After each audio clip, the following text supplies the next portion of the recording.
하나님 말씀 보겠습니다. 히브리서 2장 9절부터 10절까지의 말씀입니다.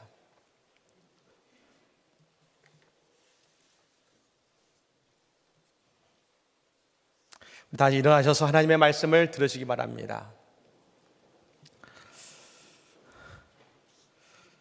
오직 우리가 천사들보다 잠시 동안 못하게 하심을 입은 자 곧 죽음의 고난 받으심으로 말미암아 영광과 존귀로 관을 쓰신 예수를 보니 이를 행하심은 하나님의 은혜로 말미암아 모든 사람을 위하여 죽음을 맛보려 하심이라.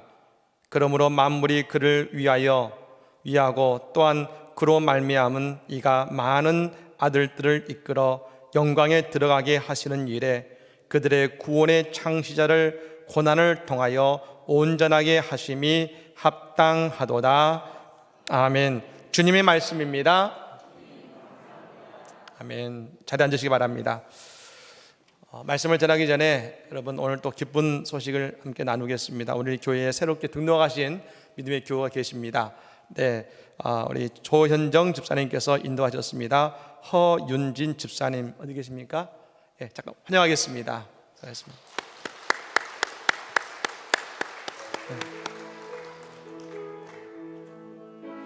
하나님 이 가정을 축복하소서. 하늘의 신령한 복으로 하나님 이 가정을 축복하소서. 땅에 기름진 복으로 축복하겠습니다.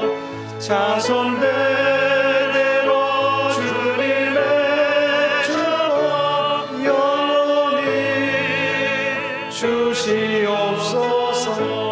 환영합니다. 네, 감사합니다. 자리에 앉으시기 바랍니다. 우리 교회에서 하나님의 많은 축복과 응답을 경험하시길 바랍니다. 예배 마치시고 새가족실에서 안내를 받으시면 감사하겠습니다. 감사합니다. 할렐루야. 아멘. 지난해 6월입니다. 한 장의 사진이 인터넷에서 사람들에게 큰 감동을 주었습니다.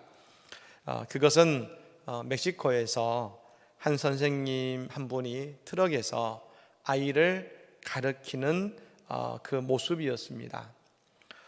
멕시코는 작년 3월부터 코로나 바이러스로 인해서 수업이 중단이 되었고 6월부터 온라인 수업이 시작이 되었습니다.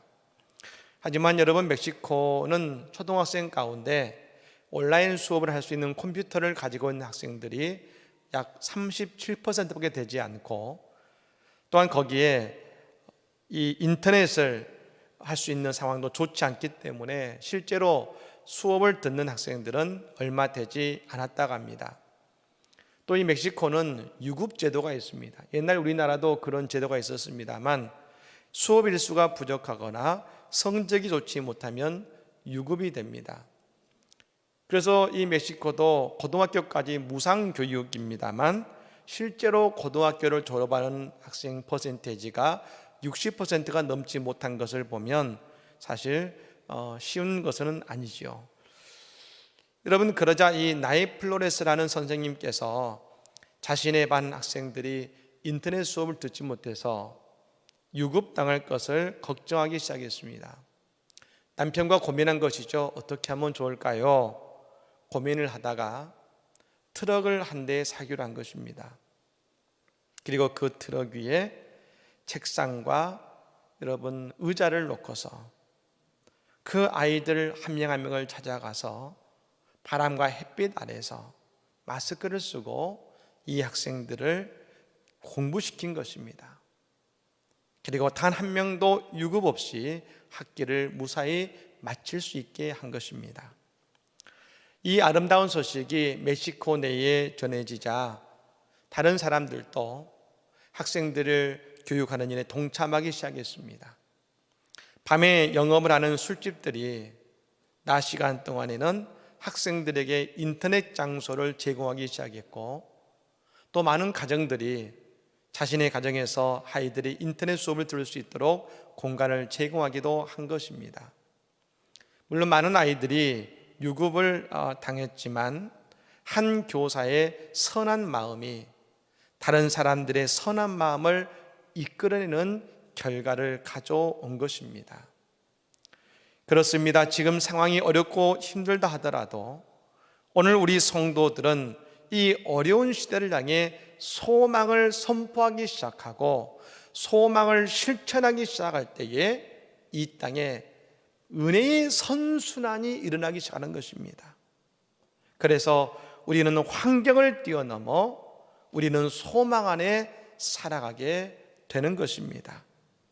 여러분, 우리 교회가, 우리 성도들이 이 안성 땅에 소망을 선포함으로 이 안성 땅에 은혜의 선순환, 사랑의 선순환이 이루어지는 놀라운 역사가 일어나기를 예수님으로 간절히 축복합니다. 하나님은 우리를 사랑하십니다. 믿으십니까? 하나님 우리를 사랑하십니다. 이 사랑하신다는 말씀에는 중요한 한 가지 의미가 있습니다. 그것은 하나님이 우리를 사랑하시기 때문에 우리와의 관계를 중요하게 여기신다는 것입니다. 그렇다면 하나님과 우리와의 관계는 어떻게 표현할 수가 있을까요? 우리 하나님은 늘 구체적인 모습으로 우리에게 다가오시는 분이십니다.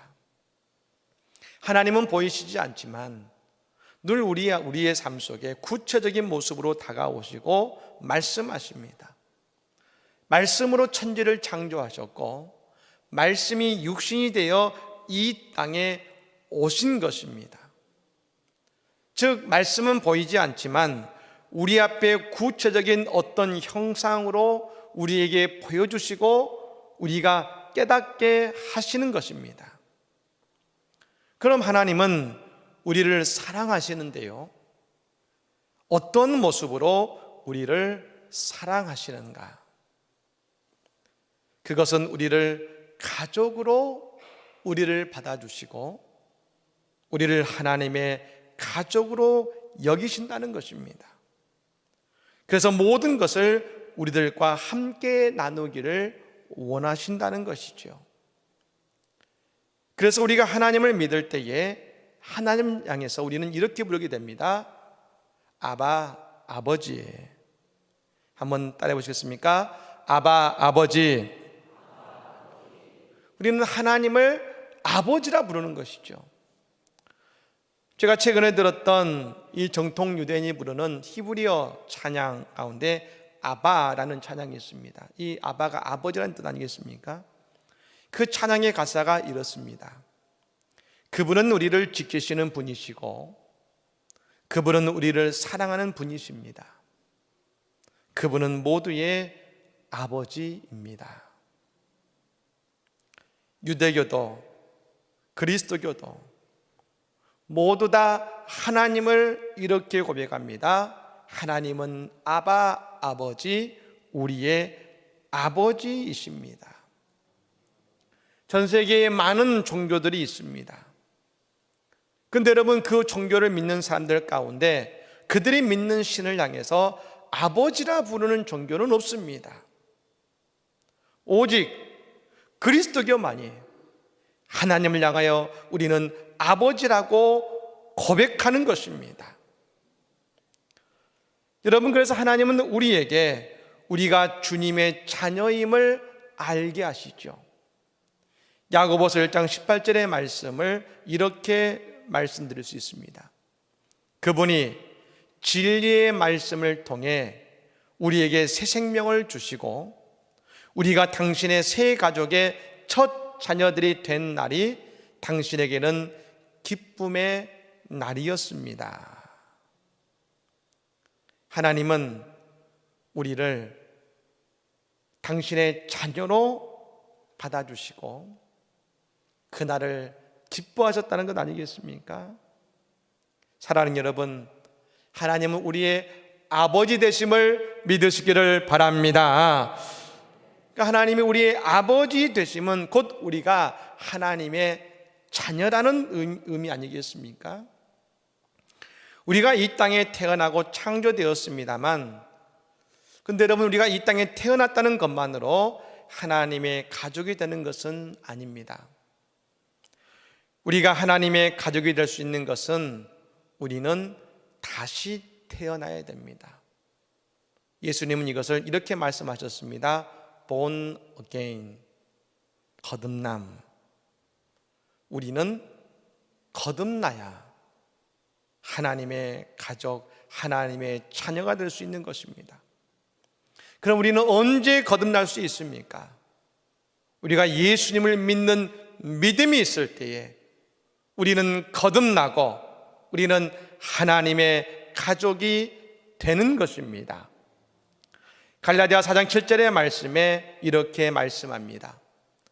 그러므로 내가 이후로는 종이 아니요 아들이니 아들이면 하나님으로 말미암아 유업을 받을 자니라. 아멘. 여러분, 저는 오늘 이 말씀, 이후로는 종이 아니요 아들이니, 여러분 이 말씀이 얼마나 소중한지 모르겠습니다. 사실 지금 우리들에게 있어서 아들이다 라는 말이 크게 다가오지 않습니다만, 우리의 선조들에게 있어서 이 말은, 이 한 구절의 말씀은 엄청난 충격이었습니다. 많은 사람들이 누군가의 소작인으로, 누군가의 종으로, 누군가의 하인으로 늘 누군가를 위해 일하는 삶을 살아왔고, 많은 종교에 있어서 그들은 늘 섬기는 자였습니다. 근데 여러분, 예수가 누군지 모릅니다. 그런데 하나님, 전능하신 하나님께서 우리가 종이 아니고 우리가 그분의 아들이라고 인정해 주시거든요.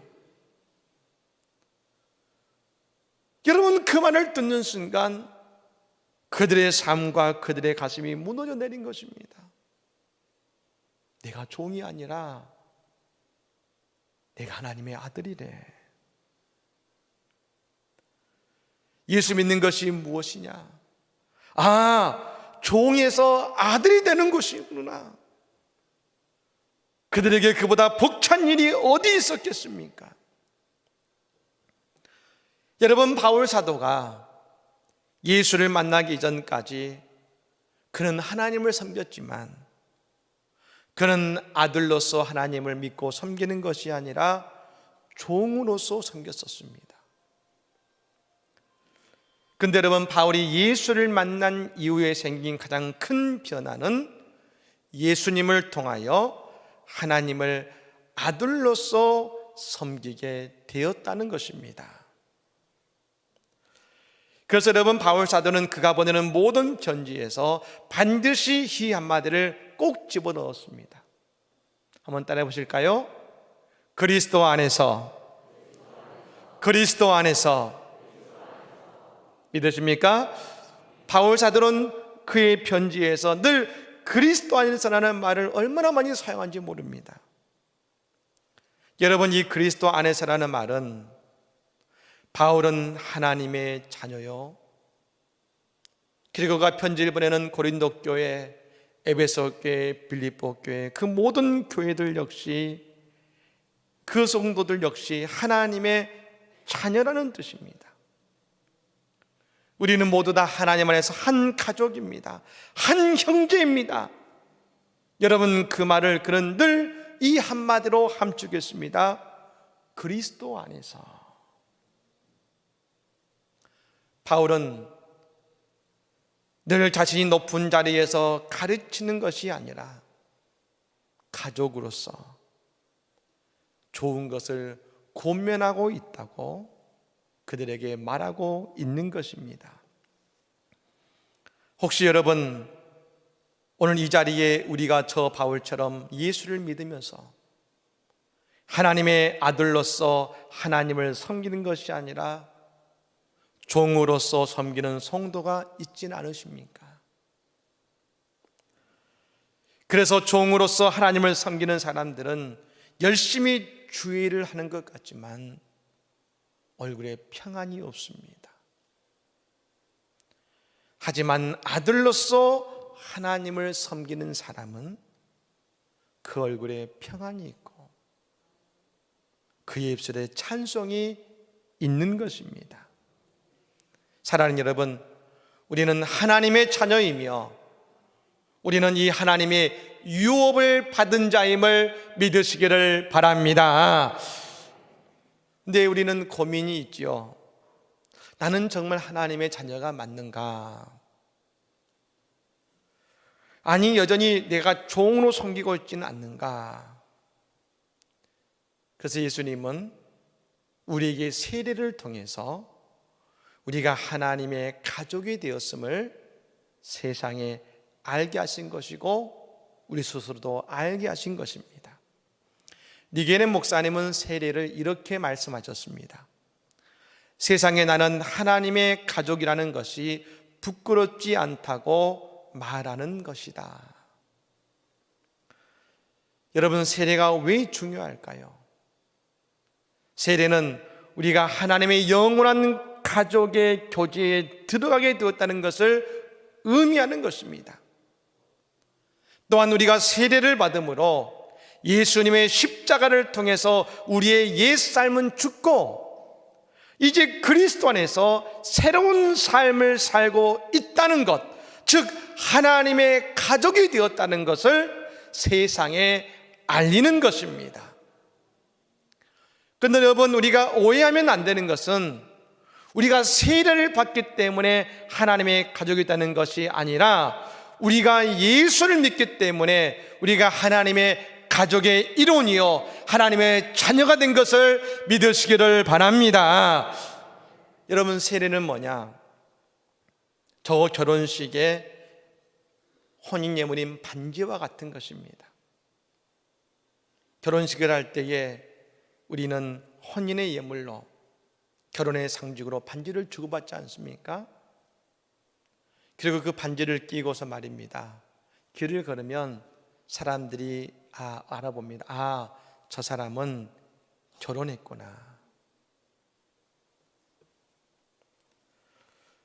여러분, 우리도 세례를 통해서 우리가 그리스도 안에서 한 형제요 자매임을, 우리는 구원의 백성임을 우리는 알게 되는 것입니다. 여러분, 그리고 이 세례의 조건은 오직 한 가지지요. 우리가 예수를 믿으면 되는 것입니다. 어떤 분은 세례를 말씀하실 때 철저하게 교육을 받아야 되지 않느냐 말씀하는 분이 계십니다. 여러분, 실제로 지금은 세례 교육이 간략하게 진행됩니다만 예전 교회들에서는 세례를 받기 위해 최소 1년 이상의 시간이 필요했습니다.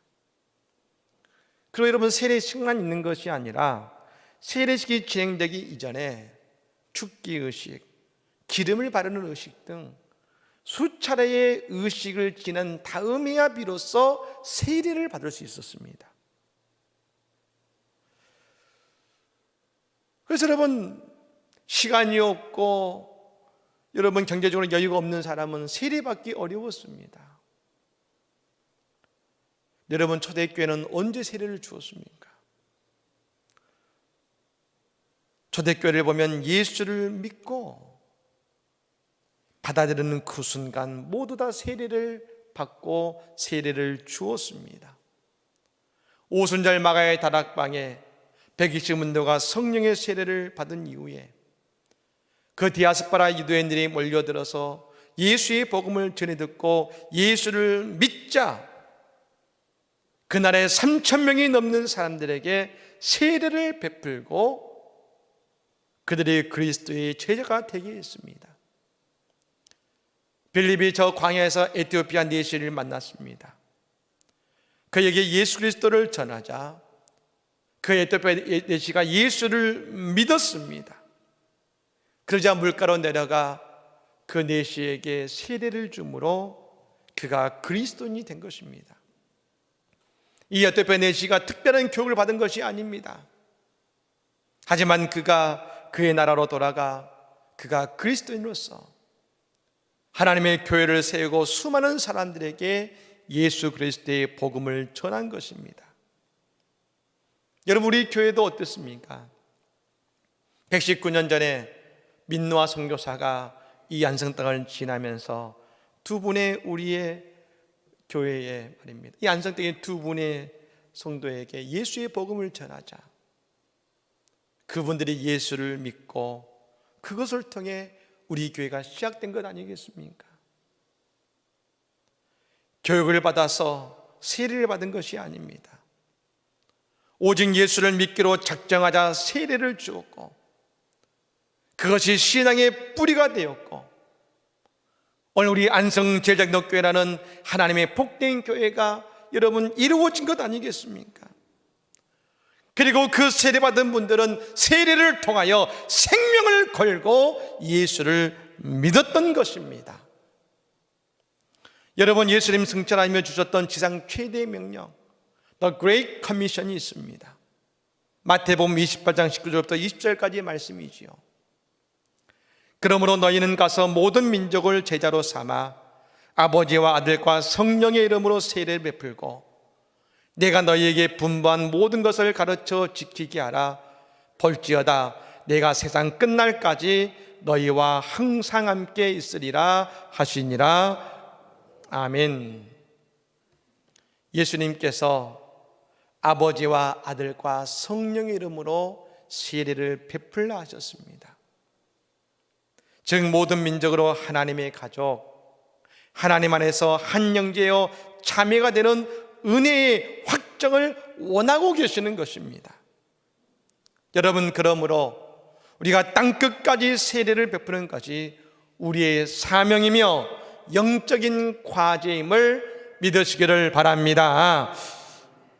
그럼 여러분, 우리가 하나님 안에서 하나님의 가족이 될 때에 우리는 무엇을 느끼게 됩니까? 우리에게서 여러분, 가정은 안정감과 더불어 나 자신이 얼마나 소중한 존재인지를 깨닫게 됩니다.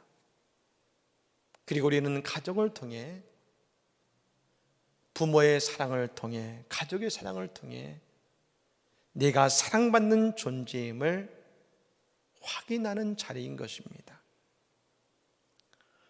하나님은 우리에게 교회를 통해 눈에 보이는 하나님의 사랑의 공동체를 만드셨습니다. 우리는 교회에 와서 예수님을 통해 우리의 자존감이 높아지고 우리를 사랑하시는 하나님의 사랑으로 우리의 삶이 자신을 얻는, 그래서 내 삶의 목적을 분명히 깨닫는 인생이 되어야 하는 것입니다. 하나님께서 태초에 인간을 만드시고 하신 말씀이 뭡니까? 생육하고 번성하라, 땅에 충만하라 하셨습니다. 우리가 생육하고 번성하는 것을 그저 육체적이고 물질적인 것으로만 말해서는 안 되는 것입니다. 생육하고 번성하기 위해 반드시 전제되는 것이 있습니다. 복되고 행복한 가정을 이루는 것이 전제되는 것입니다. 여러분, 혼자서 생육하고 번성할 수 있습니까? 못하지요. 어떻게 다투는 가정이 생육하고 번성할 수 있겠습니까? 복되고 행복한 가정, 사랑을 나누는 가정이 생육하고 번성하며 땅에 충만할 수 있는 것입니다. 여러분, 이영규 선교사님이 교회의 부흥 역사를 살펴보셨더니 놀라운 공통점을 발견했다고 합니다. 여러분, 이분이 하버드에서 여러분 공부하신 학자 아니시겠습니까? 근데 보았더니 그 교회의 부흥의 시기와 또한 인구의 증가와 맞닿아 있다는 것입니다. 그 교회가 부흥하면 그 지역의 인구가 늘어나더라는 것입니다. 이건 우리나라도 마찬가지 아니었습니까? 여러분, 지금 우리나라가 인구가 부족하고 출산율이 여러분 떨어져서 많이 걱정합니다. 수많은 원인을 말하고 여러분 대책을 내세우고 정부는 수많은 돈을 쏟아내고 있지만 아무런 효과가 없습니다. 여러분, 하지만 이걸 해결할 수 있는 영적인 방법이 있습니다. 하나님의 교회가 부흥되면 여러분, 이 땅의 인구도 늘어날 줄로 믿습니다. 여러분, 그래서 믿지 않는 사람들이 교회에 다니며 잘 되는 것은 당연한 것입니다. 영적인 충만함과 더불어 영적인 안정을 누리게 되고 말입니다. 하나님의 사랑을 날마다 받게 되니 아버지 하나님이 늘 그 인생을 도우시니 왜 그 인생이 형통하지 않겠습니까? 여러분, 우리는 이제 안성에 외칠 것입니다. 잘 되십시오. 잘 될 것입니다. 여러분, 우리가 그냥 만일 무작정 외친다면 세상의 좋은 말과 여러분 별반 차이가 없을 것입니다. 하지만 우리는 여러분 이 말을 외치면서 세상을 향해 말할 것입니다. 어서 와서 하나님의 자녀가 되십시오. 어서 와서 하나님의 가족이 되십시오. 그래서 하나님의 인도하심과 세임을 얻으십시오. 우리는 세상을 향해 이 마음으로 외칠 것입니다. 잘 될 것입니다. 더 잘 될 것입니다. 끝까지 잘 될 것입니다. 왜요? 하나님이 도우실 테니까요. 우리는 여러분 이 사순절을 지나 이 땅의 영적인 부흥과 육적인 부흥을 위해 축복의 운동을 우리는 벌일 것입니다. 여러분, 요셉이 노예로 살고 죄수로 살아가는 고난의 자리에 있었습니다. 여러분, 하나님은 요셉을 포기하지 않으셨습니다. 놀라운 것은 요셉은 노예로, 요셉은 죄수로 있었는데 사람들이 모두 공히 요셉을 통해 누구를 보았냐면 그와 함께 하시는 하나님을 보았습니다. 왜요? 요셉은 하나님의 자녀였으니까요. 성경은 요셉의 특별함을 말하지 않습니다. 하지만 하나님은 성경을 통해서 끊임없이 말씀하셨습니다. 요셉은 내 자녀야. 사랑하는 여러분, 우리는 이 시대에 절대 잃지 않고 분명히 깨달아야 되는 한 가지는 우리가 하나님의 자녀요, 하나님의 기쁨이요, 하나님이 우리의 아버지 되심을 분명히 믿어야 된다는 것입니다. 이 사실을 믿는 자는 성도 간에 위로하기 시작합니다. 이 사실을 믿는 자는 절대로 낙심하지 않고 아버지 하나님을 믿고 절망하고 낙심하지 않고 주저하지 않고 끝까지 나아갑니다. 여러분, 요셉의 믿음이 우리의 지시로 끝나서는 안 됩니다. 오늘 우리의 삶에서 요셉과 같이 함께 하시는 하나님 아버지, 우리의 삶에서 하나님의 꿈을 이루어가는 진정한 축복으로 우리의 삶의 열매 맺어야 되는 것입니다. 사랑하는 여러분, 우리 이 시간 한번 외쳐볼까요? 하나님은 나의 아버지이십니다. 믿으십니까? 나의 아버지이심을 믿는다면 우리는 이 시간 낙심하지 않습니다. 포기하지 않습니다. 절망하지 않습니다. 하나님이 나와 함께 하시니 우리는 마침내 끝까지 나아가고 우리는 마침내 승리하고 우리는 마침내 성공할 것입니다. 나 때문이 아니라 나의 아버지신 하나님 때문에 오늘 그 믿음의 고백이 우리의 고백이요, 우리의 인생의 열매가 되시기를 예수 이름으로 간절히 축복합니다. 아멘.